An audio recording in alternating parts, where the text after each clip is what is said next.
መልካም ይህ አራተኛ ቪዲዮ ነው። ምን ማለት ነው? አራተኛ ቪዲዮ ሲባል 5 ቪዲዮዎችን በያዘው አንድ ሞጁል ውስጥ ማለት ነው። ይህ ሞጁል በመረጃ ጥንቅር፣ በመረጃ አቅርቦት፣ በመረጃ ትንተናና በመረጃ ትርጎማ ወይም ፍቺ መስጠት በእንግሊዝኛው ዴታ ኦርጋናይዜሽን ፕሬዘንቴሽን አናሊሲስ ኢንተርፕሪቴሽን የሚባለው በተለይም በጥናትና ምርምር ቻፕተር 4 ወይም አራተኛው ምዕራፍ ላይ በብዛት ጥናትና ምርምር ስንል በመመረቂያ ጽሑፋችን ላይ የሚገኘው ፓርት 5 ፕሬዘንቴሽኖች እንግዲህ ወይም ቪዲዮዎች አሉት። ከነዚህ ውስጥ አራተኛው ይሄ ነው። አራተኛው ስለምንድን ነው? ምን ላይ ደርሰናል? አሁን ስለ ዴታ አናሊሲስ ወይም መረጃ መተንተን ወይም መረጃ ትንተና የምንለው ነው። ከዚህ ቀጥሎ ደግሞ የሚቀጥለው 5ኛው ቪዲዮ ይሄ ሲያልቅ ደግሞ የምንመለከተው ስለ ዴታ ኢንተርፕሪቴሽን ወይም ደግሞ መረጃ ትርጉም መስጠት ወይም ፍቺ መስጠት ነው። ስለዚህ ሁለቱም ቪዲዮ እንድትመለከቱልኝ ያልኩ አሁን ወደ መጀመሪያው ማለትም ዴታ አናሊሲስ ማለትም የመረጃ ትንተና የሚለው ነው። እዚህ ላይ መረጃ ትንተናና ፍቺ ትርጉም ይላል። ፎከስ ግን ያደረገው ወደ መረጃ ትንተና ነው። አብራችሁ እንድትቆዩ። በዚህ ቪዲዮ ውስጥ የማቀርብላችሁ የመረጃ ትንተና እና ፍቺ ወይም ትርጎማ ማለትም ዳታ አናሊሲስ ኤንድ ኢንተርፕሪቴሽንስ ከሚለው ውስጥ ስፔሲፊክ ዳታ አናሊሲስን ብቻ ነው፣ የመረጃ ትንተና ነው የማቀርብላችሁ። እዚህ ርዕሱ ላይ የመረጃ ትንተና ፍቺ ትርጎማ ይላል። የመረጃ ትንተና ነው ለች የማቀርበው። ፍቺ ትርጎማ በሚቀጥለው ቪዲዮ ላይ ነው የሚቀርብላችሁ። ዳታ አናሊሲስ እንግዲህ መረጃዎች ኦርጋናይዝ ከሆኑ በኋላ አናላይዝድ ነው የሚሆኑት ወይም አናሊሲስ ነው የሚሰራላችሁ፣ ይተነተናሉ ማለት ነው። ከተተነተኑ በኋላ ደግሞ ኢንተርፕሬት ይደረጋሉ፣ ፍቺ ወይም ትርጎማ ይሰጣቸዋል። ቅደም ተከትሎ ይሄ ነው እንግዲህ ዳታዎችን ማጠናቀር፣ ከዚህ በፊት ኦርጋናይዝ ማድረግ የመሳሰሉትን ነገር አይተናል። እንዳውም ከመረጃ አቅርቦት ጀምረን ነው ባለፈው 4 ቪዲዮዎች ውስጥ መረጃ አቅርቦት፣ ዴታ ፕሬዘንቴሽን፣ መረጃ ጥንቅር፣ ዴታ ኦርጋናይዜሽን አይተናል። አሁን ደግሞ ዴታ አናሊሲስ ማለትም የመረጃ ትንተና ነው በዚህ ውስጥ የማቀርብላችሁ። አብራችሁ እንድትቆዩ ጋብዛለሁ። ከዚህ ቪዲዮ በኋላ ደግሞ አንድ ቪዲዮ ነው የሚቀረን ማለት ነው። በአጠቃላይ ስለምን ስለ መረጃ አቅርቦት ትንተናና ፍቺን ለማጠቃለል ማለት ነው። ከዛ በኋላ የምንገባው ወደ ሰመሪው ፋይንዲንግስ፣ ኮንክሉዥንስ እንድ ሪኮመንዴሽን ማለት ነው። ማጠቃለያ፣ መደምደሚያና ሀሳብ መስጠት ወይም የመፍትሄ ሀሳቦች መስጠት የሚለው እንገባለን ማለት ነው ከዚህ ሁለተኛው ቪዲዮ በኋላ። መልካም፣ በዚህ ይሄናል ካስተዋወቃችሁ በቀጥታ ወደ ዚህኛው ወደ መረጃ ትንተና ዳታ አናሊሲስ ምን ማለት ነው እንዴት ነው የሚለው ላይ እንገባለን። መጀመሪያ ከዚህ ስናይ መረጃ አቅርቦት ትንተናና ፍቺ ትርጉማቸው ምንድን ነው? እስቲ ምን ማለት ነው የሚለውን እስቲ አብረኒ። መረጃ ትንተናና ፍቺ ትርጎማ መስጠት ማለት በእንግሊዝኛው ዴታ አናሊሲስ ኤንድ ኢንተርፕሪቴሽን የሚባለው ነው። ብዙ ጊዜ ቻፕተር 4 ላይ ነው የሚገኘው በተለምዶ ወይም ደግሞ በብዛት በሚታወቁ የጥናትና ምርምር ሪፖርቶች ላይ በአንደኛው ላይ የሚገኘው ቻፕተር 1 ላይ እንደምታውቁ ኢንትሮዳክሽን ነው። ቻፕተር 2 ላይ ሊትሬቸር ሪቪው ነው። ቻፕተር 3 ላይ የሚገኘው ሜቶዶሎጂ ሲሆን አራተኛው ላይ እንግዲህ ይሄ አሁን ያልኳችሁ ነው የሚገኘው። እነዚህ ዴታ አናሊሲስ ኤንድ ኢንተርፕሪቴሽን የሚለው ይህ ቃል እንግዲህ ቃል በቃል ይሄ እንግዲህ ትርጉሙ ምንድን ነው ስንል መረጃ ትንተና ማለት የተሰበሰቡ መረጃዎች በጥንቃቄና በጥልቀት መመርመርና ማየት ማለት ሲሆን የመረጃ ፍቺ ወይም ትርጎማ ማለትም ኢንተርፕሪቴሽን ማለት ደግሞ ከተለያዩ የመረጃ ምንጮች በተለያዩ የመረጃ ማሰባሰቢያ ስልቶች እና መሳሪያዎች ተሰብስበው በተለያየ ዘዴ ተጠናቅረውና ተተንትነው የቀረቡ መረጃዎች ምን እንድምታ እንዳላቸውና ፍቺ ሊኖራቸው እንደሚችል በቀላል ቋንቋ ማስቀመጥ ነው። ምንድን ነው እንድምታው? ተተነተነ እና ምንን ያመለክታል ብሎ መቋጠር ነው። በሌላ አነጋገር ለመረጃ ፍቺ መስጠት ማለት አጥኚው በራሱ እይታና ረዳት እንዴት እንደተመለከታቸውና እንደተረዳቸው ለአንባቢያን ግልጽ በሆነ መንገድ ቋጭቶ ማስቀመጥ ማለት ነው። ይቋጨዋል ማለት ነው። ያንን ርዕሰ ጉዳይ መጀመሪያ ያቀርባል መረጃውን የቀረበ መረጃ ይተነትናል። የተተነተነውን ደግሞ ትርጉም ይሰጠውና ኢንተርፕሬት ያደርግና ይቋጨዋል። ወደሚቀጥለው ደግሞ ትንተና ይሄዳል ማለት ነው። ወደሚቀጥለው ርዕሰ ጉዳይ ደግሞ ይሄዳል። በርዕሰ ጉዳይ በሚያደርግበት ጊዜ ማለት ነው የሚቀጥለው ሰብታይትል ይሄዳል። በአጠቃላይ በመረጃ መተንተን ስራ የመጀመሪያ ተግባር መረጃዎች በትክክል መጠናቀራቸው ማረጋገጥ ነው። ስለሆነ መረጃዎችን ማቅረብ፣ ፕሬዘንት ማድረግ፣ ማጠናቀር፣ ኦርጋናይዝ ማድረግ፣ መተንተንና ፍቺ የመስጠት ስራዎች በአብዛኛው የማይነጣጠሉ ተግባራት ናቸው። የተለያዩ አይነት የመረጃ ጥንቅር፣ ትንተናና ፍቺ አሰጣጥ መንገዶች እንግዲህ ሊኖሩ ይችላሉ አሉ። አንደኛው ለሁሉም ርዕሰ ጉዳይ ያንዳንዱ ለየብቻ፣ ለምሳሌ የአጠቃላይ መረጃዎች ሙሉ የጥንቅርን ብቻ ማስተናገድና ማጠናቀቅ፣ ከዛ በኋላ ወደ ትንተና ስራ መግባት፣ ማጠናቀቅ፣ በመጨረሻ ወደ ፍቺ መስጠት እንዲህ እያሉ መጓዝ ሲሆን፣ ሌላኛው አማራጭ ደግሞ በእያንዳንዱ ርዕሰ ጉዳይ ወይም ደግሞ አይተም በአይተም በእንግሊዝኛው አይተም ይባላል። ሁለቱም ማለትም የትንተና ስራና ፍቺ መስጠትን ስራ እያጠናቀቁ በአንድ ላይ መሄድ ነው። የአንዱን አይተም የጨረሱ እዛው ትንተናውን እሱንም ደግሞ ፍቺ ሰጥተው ወደሚቀጥለው አይተም መሄድ ነው። አይተም ባይ አይተም በምናደርግበት ጊዜ ይሁን እንጂ ይሄኛው ከዚህኛው መንገድ ይሻላል ለማለት አይቻልም። አጥኚው የተመቸውን በምክንያቱ እንግዲህ የተመቸው ሲባል አንዱ ስልት መርጦ ወይም አደበላልቆም ሊጠቀም ይችላል። ነገር ግን የአጠቃላይ በሁሉም የመረጃ ማሰባሰቢያ መሳሪያዎች የተሰበሰቡ መረጃዎች ጥንቅር ሳይሰራና ሳይጠናቀቅ ወደ ትንተናና ፍቺ መስጠት መግባት ለተሳሳተ የጥናት ውጤት ግኝትና ድምዳሜ ይዳርጋል። ስለዚህ መረጃዎች መሰብሰብ አለባቸው። የተሰበሰቡ መረጃዎች መተንተን አለባቸው። ከዛ በኋላ ደግሞ ትርጉም ሊሰጣቸው ይገባል ማለት ነው።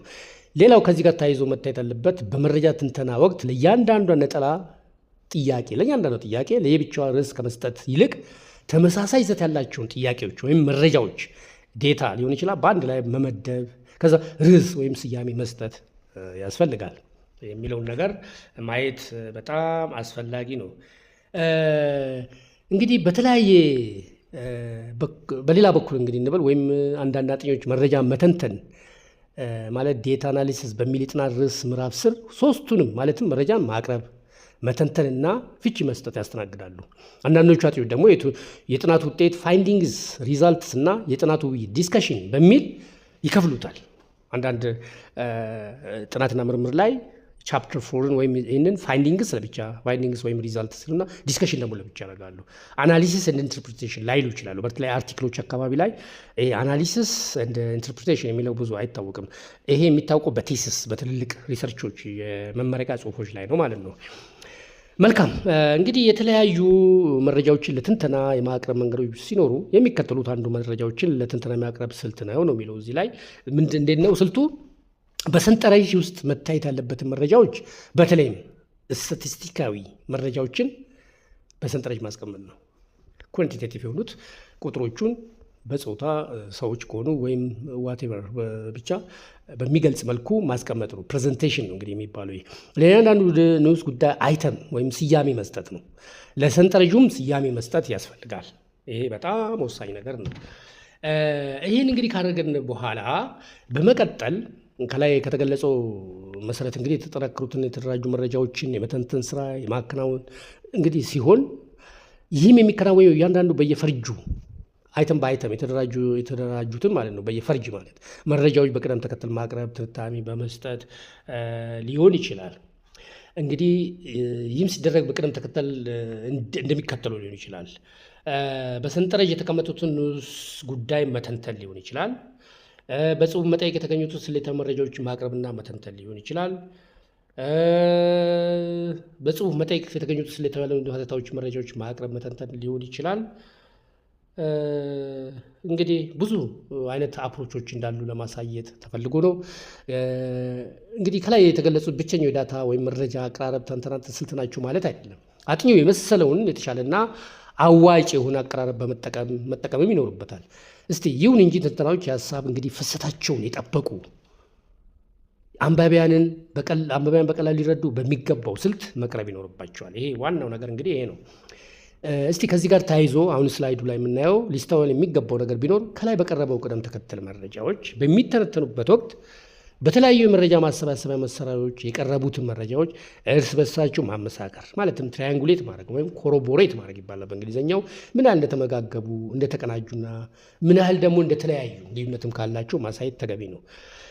እስቲ በመረጃ ትንተና ወቅት ማስተዋልና መከናወን የሚገባቸው ነገሮች አብረን እናነብ። እዚህ ስላይዱ ላይ አለ። መጀመሪያው መረጃዎች በተገቢ መልካቸው መጠናከራቸው ማረጋገጥ ነው።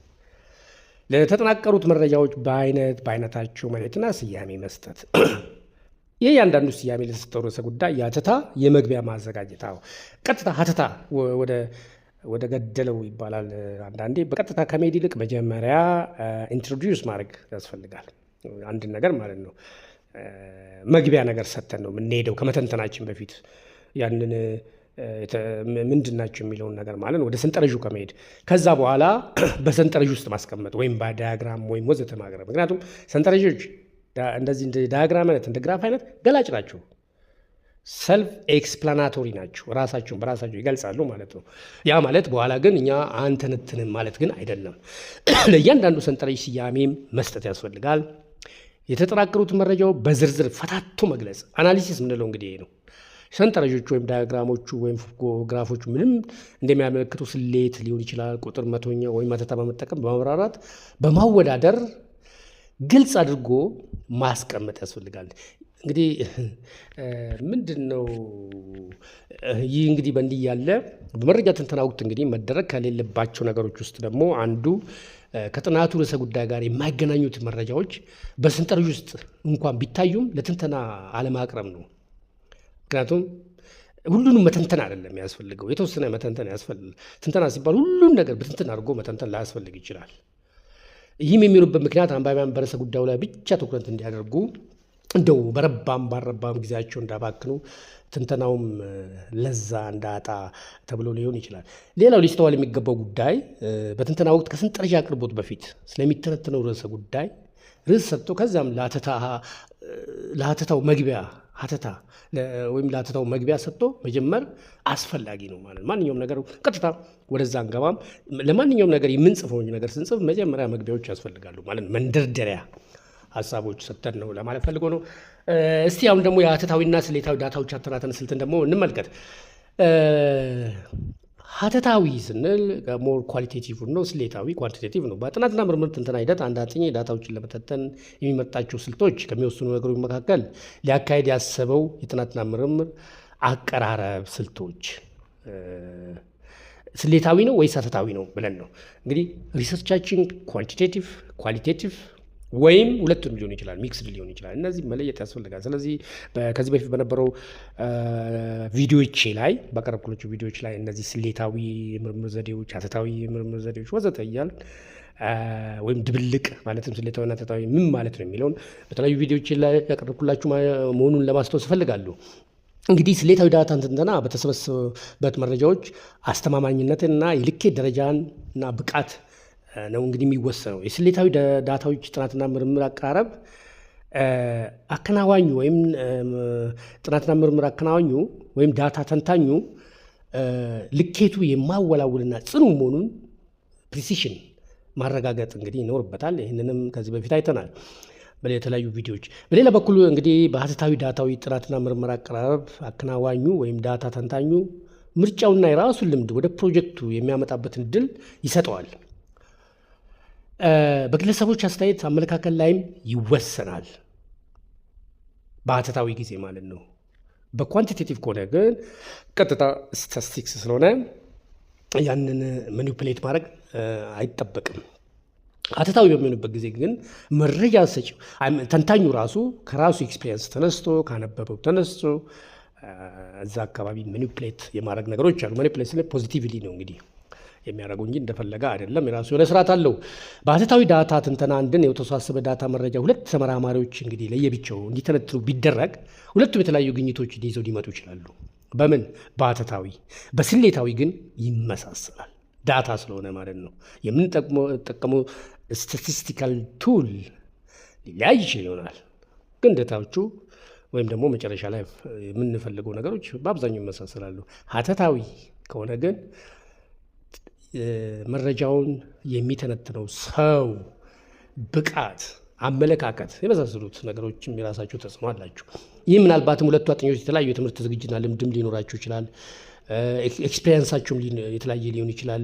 ነገሮችን የሚያዩበት መነጽርና ነገሮችን የሚገነዘቡበት ሁኔታም የተለያየ ሊሆን ይችላል። አተያያቸው ማለት ነው። የተለያዩ አተናተን ስልትና አቀራረብ ሊከተሉ ይችላል። ስለሆነም ሁለቱም ማለትም አተታዊና ስሌታዊ ጥናትና ምርምር አቀራረብ የተለያዩ በመሆናቸው በዛው መሰረት መስተናገድም ይኖርባቸዋል። መልካም እንግዲህ ሌላው ልንገነዘብ የሚገባው ነገር በትንተና ወቅት ከዚህ በተጨማሪ በአተታና የጥናትና ምርምር አቀራረብ ዘዴ መሰረት በጥቂት መረጃዎች ላይ ተመርኩዞ ትንተና ለመስጠት ሲቻል፣ በስሌታዊ የጥናትና ምርምር አቀራረብ ግን ግኝቶቹ አስተማማኝና ታማኒነት እንዲኖራቸው የሚሰበሰቡ መረጃው ብዛት በርከት ማለት ይኖርበታል። ቁጥራዊ በሚሆኑበት ጊዜ ማለት ነው። አንድ አጥኚ ዳታዎችን በሚተነትንበት ወቅት ስለ ቃላቶች አመራረጥ ከመጨነቅ ይልቅ ሀሳቡ እንዳይበታተንበት ተቀነባብሮ የቀረቡለትን መረጃዎች ያስተዋለ የትንተናውን ስራ አከናውኖ ከጨረሰ በኋላ የማስተካከያ ስራዎችን ቢያከናውን ይመረጣል። አዎ በቃ በመጣልን መልክ ነው። ትንተና በምንሰራበት ጊዜ ፍሪሊ የሆነን ነው የምንሰራው። ቶሎ ቶሎ እንጽፋለን። ምን ሀሳቦችን እንዳይበታተኑብን በኋላ ነው የማረም ነገር የምናውቀው። ያለዛ እያረምን እንሄዳለን ካለ ሀሳቦች ይጠፉብናል።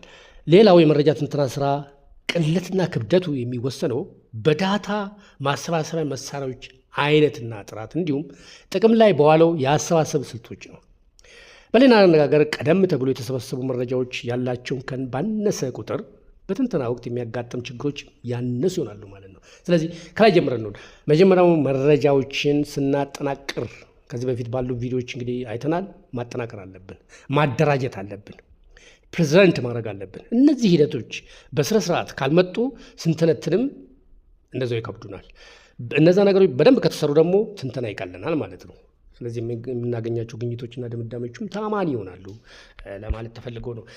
መልካም እንግዲህ በአጠቃላይ በዚህ ቪዲዮ ላይ ስለ ዴታ አናሊሲስ መረጃ ትንተና ነው የቀረበው። ከመረጃ ትንተና በኋላ የሚመጣው መረጃ ትርጎማ ወይም ፍቺ መስጠት ነው። ዴታ ኢንተርፕሪቴሽን ይባላል።